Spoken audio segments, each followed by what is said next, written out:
Fala família Palmeiras 90 mais, um dia especial pra gente hoje. Teremos dois vídeos, o vídeo que você está assistindo agora e um novo vídeo hoje às 9 horas da noite. Eu espero você. Hoje nós vamos falar sobre Luiz Henrique, uma situação que está pipocando aí. Tem uma recusa do Palmeiras de quase R$500 bilhão em venda de jogadores. Caio Paulista, Rômulo e a partida contra o Vitória. E eu não posso começar esse vídeo sem antes pedir tua inscrição, né? Se inscreve aí, me ajuda a manter esse trabalho maravilhoso. Vamos começar falando da situação do Caio Paulista. Então, o Caio Paulista ele se tornou a terceira opção na lateral esquerda do Grêmio, perdendo para o Pedro e para o Marlon, né? O terceiro reserva ali. Não me surpreende isso, tá? Porque o Caio Paulista, embora seja um bom jogador, ele tem vindo de um declínio absoluto, né? E isso está impactando a carreira do jogador. Por conta disso, o Grêmio está estudando a possibilidade de devolver o atleta antes do tempo. Pergunta que eu faço para vocês é a seguinte: cabe no Palmeiras? Faz sentido para o Verdão aceitar essa devolução do Caio Paulista e de repente apoiá-lo na nossa lateral esquerda? Deixa a sua opinião nos comentários. Além disso, nós temos a situação do meio-campista Rômulo. É um bom problema, tá? O Palmeiras espera receber algo em torno de R$20 milhões com a possível venda do jogador que hoje está emprestado lá no Novo Horizontino. E jogando a segunda divisão do Brasileirão, mais o Campeonato Paulista, ele soma 32 jogos e 22 participações em gol. Eu tô falando de um atleta com 11 gols e 11 assistências em 32 jogos. Poxa, peraí, será que o Palmeiras não pode, pelo menos minimamente, dar uma oportunidade ao jogador? E quando eu falo oportunidade, eu não tô falando de deixar o cara 2, 3 jogos, eu tô falando assim, uma temporada. E de repente aí a gente consegue possivelmente vender o Maurício para ajudar a bater esse caixa, né, que o Palmeiras precisa bater com a venda de jogadores. Eu não sei não, mas é bem complicado. Um atleta que, ok, tem o seu melhor nível de entrega na segunda divisão, mas, poxa, vamos tentar. Eu acho que o Palmeiras poderia utilizar o Rômulo, nem que fosse só um pouquinho, para poder, de fato, reforçar o caixa. E falando em reforçar o caixa, família, olha que notícia interessante. Eu vou até abrir aqui na tela para vocês, porque eu acho que essa pede realmente uma atenção a mais. Ó, se liga, vem comigo. Palmeiras já recusou mais de R$500 bilhão por crias da academia em 2026. Dá uma olhada nessa informação, que coisa importante, ó. Com as finanças equilibradas e o foco na briga por títulos, o clube recusou propostas que, somadas, ultrapassam R$500 milhões por 4 promessas da academia. Alain, ontem nós já falamos, né? Eduardo Conceição, Heitor e Eric Belé. Vamos lá. O que acontece? Ó, o Palmeiras recusou uma proposta do Napoli no ano passado, né, ou melhor, nesse ano, no começo do ano, por R$218 milhões fixos. Agora o Aston Villa entrou com 146 milhões mais 29 em gatilhos, daria os 175. Além disso, Eduardo Conceição, o Palmeiras recusou uma proposta de R$150 milhões. O Heitor, uma proposta de 120 e o Belé, uma proposta de 23. Somado tudo isso aqui, o Palmeiras recusou R$500 milhões. É óbvio, né? Não fez errado, tá certo, porque, poxa, o Heitor por 118 ele vai valer pelo menos 200 em pouco tempo, pode anotar o que eu tô falando. E além disso tem, por exemplo, o Eduardo Conceição, que vai valer 300. Então assim, o Palmeiras não agiu errado de recusar. Mas a notícia me pegou de gatilho, porque, embora não tenha agido errado, esses 500 milhões seriam a grana necessária para bater a meta com venda de jogadores. Eu sei, o Palmeiras tem até o final do ano para bater essa meta, e aí se você botar na equação uma venda de uma cria da academia pelo valor justo, a gente já chega nesse montante. O que eu tenho para falar para vocês é o seguinte: o Alain será ainda mais sondado nessa etapa da janela de transferência. Nós temos até setembro e com certeza absoluta o Palmeiras vai acabar vendendo o jogador em algum momento. Pode não ser esse ano, mas do ano que vem dificilmente vai passar. E se ele continuar praticando um bom futebol, a tendência é que as propostas vão escalando, né? Até chegar ali no montante do que o Palmeiras quer, que deve girar em torno de 250 a 280 milhões de reais, que é uma grana muito relevante. E falando em grana relevante, hoje eu estava vendo a situação do Luiz Henrique. Vamos recapitular tudo, né? Eu falei que nós não falaríamos mais de Danilo nesse canal, mas é necessário para poder explicar o caso Luiz Henrique. O Danilo fez aquele tomou aquela decisão, né? Pra gente não baixar nossa energia aqui. Então Danilo tomou aquela decisão de ficar no Botafogo, fez todo aquele movimento e tal, recusou o Palmeiras, beleza. E o que ele pediu foi, não me negociem com a Rússia, eu não quero entrar em atrito de novo, beleza? E o que o Botafogo fez? Ciente, não me interessa, tenho interesse no Luiz Henrique e o Zenit quer você. Podemos fazer alguma coisa? Aí é claro, da parte da imprensa, a galera começou a jogar gasolina para ver o incêndio acontecer e tal, enquanto o Botafogo diz que não tem nada de problema com relação a essa situação, que as partes estão alinhadas, estão conversando. Por outro lado, há uma pressão gigantesca da torcida do Botafogo para que o Danilo seja negociado, ou melhor, para que o Luiz Henrique venha para o Botafogo. E para apimentar um pouquinho mais, o Flamengo entra na parada e, entre aspas, né, simula uma proposta na casa de 35 milhões de euros para trazer o Luiz Henrique junto com a Almada e formar aí sim, infelizmente, o que seria o melhor elenco da América do Sul. O Botafogo entra em desespero e agora o Danilo está, na minha opinião, não é uma informação, arrependido.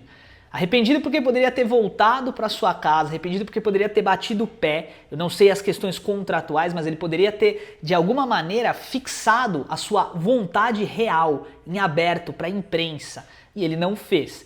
Agora ele está numa sinuca de bico. Como é que vai funcionar essa negociação? Bom, por fora o Palmeiras está de olho ali, analisando essa situação do Luiz Henrique, mas sejamos sinceros.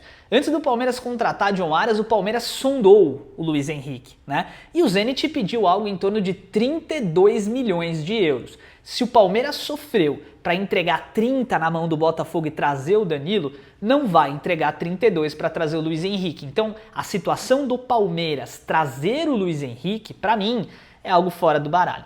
A única coisa que justificaria um movimento dessa magnitude seria se de fato a Leila Pereira estivesse 100% preocupada consigo e 0% com o Palmeiras, porque daí nós estamos falando de uma quantia financeira muito grande.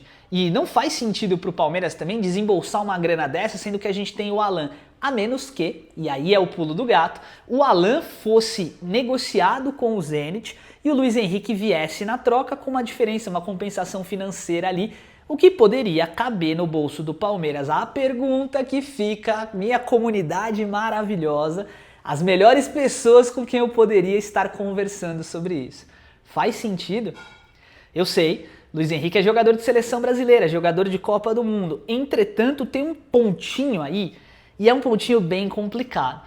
Eu não vejo o Luiz Henrique como aquele jogador que veste a camisa e de fato, poxa, eu sou desse clube, sabe? Se você for olhar a trajetória dele profissionalmente falando, é revelado no Fluminense, é vendido para o Real Betis, fica 1 ano no Betis, 2 anos, sei lá, rapidinho já sai para outro clube, aí Lyon, aí Botafogo, já vai para o Zenit, ele não fixa raízes. E o que o Palmeiras precisa é de jogador com identidade, personalidade, que junte-se ao elenco, né? E de fato aí fique no Palmeiras.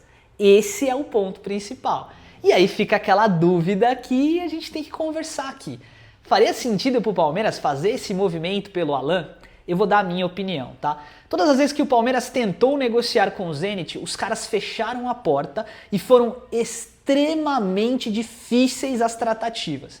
Eu, se sou o Palmeiras agora, fecho as portas para o Zenit. Você quer o Alan? Não tem. Meu irmão, não negocio com você. Acabou. Eu faria isso, tá? E aí eu não faria nenhuma loucura pelo Luiz Henrique, tá? Eu acho que o Palmeiras pode ir atrás de outras opções.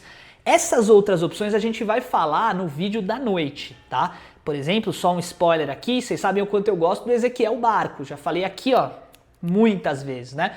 Inclusive, ele está no Spartak Moscou, clube esse que quis repatriar, ou melhor, que quis contratar o Flaco Lopes por 120 milhões de reais. O Palmeiras fechou as portas, é claro. Entretanto, se 120 milhões de reais para eles é um valor relevante, o Palmeiras poderia colocar 80, de repente 90 e tentar trazer o Ezequiel Barco. Se o problema é uma reposição para o Alan, tá aí. De repente o jogador pode chegar, vestir a camisa e entregar tudo que está entregando na Rússia. É um baita de um jogador. Família, vamos falar aqui da partida contra o Vitória? Começando aqui pela escalação, jogo difícil, tá? Então, o Palmeiras deve vir escalado, eu vou pôr no 3D aqui.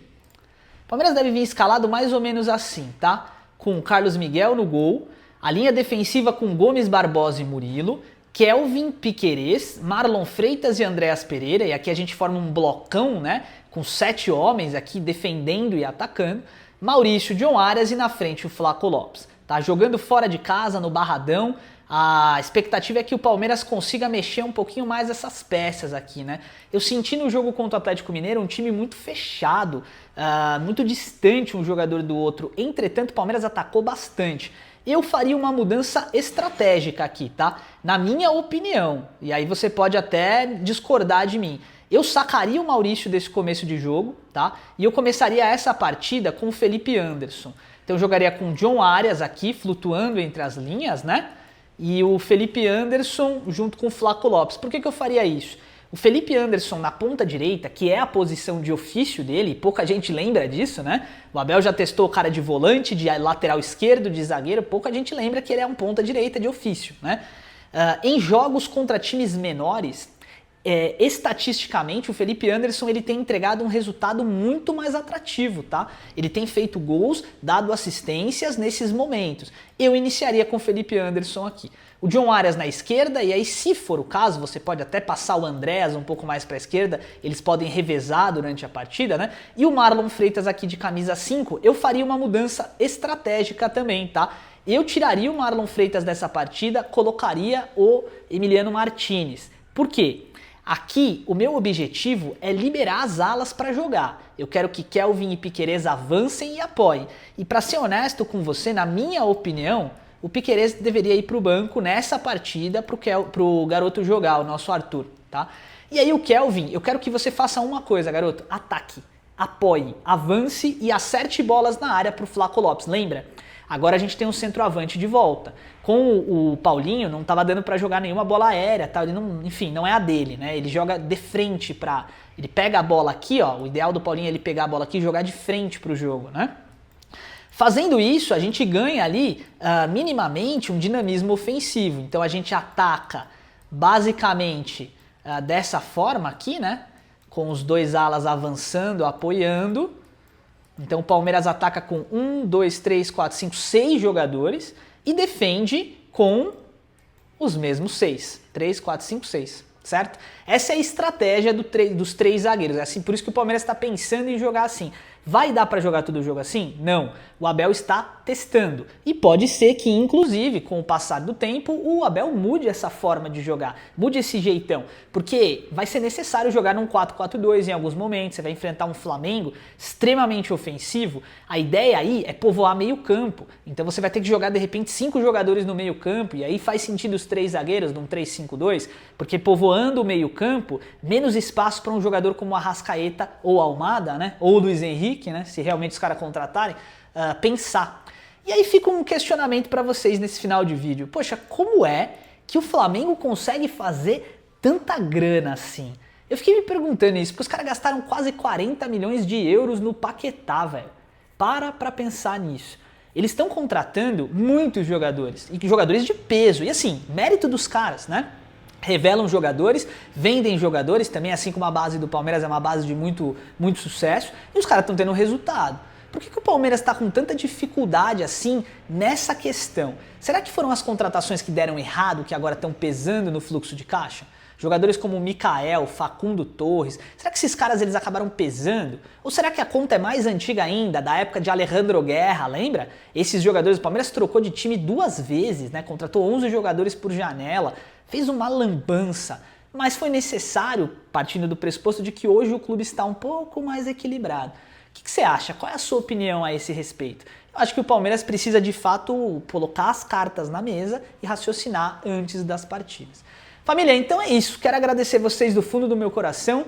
Mais um vídeo concluído com sucesso. Me esperem às 9 horas da noite, pré-jogo. Teremos um novo vídeo aqui com outras informações de mercado. Muito obrigado pelo carinho de sempre, um forte abraço e avante palestra. Fui!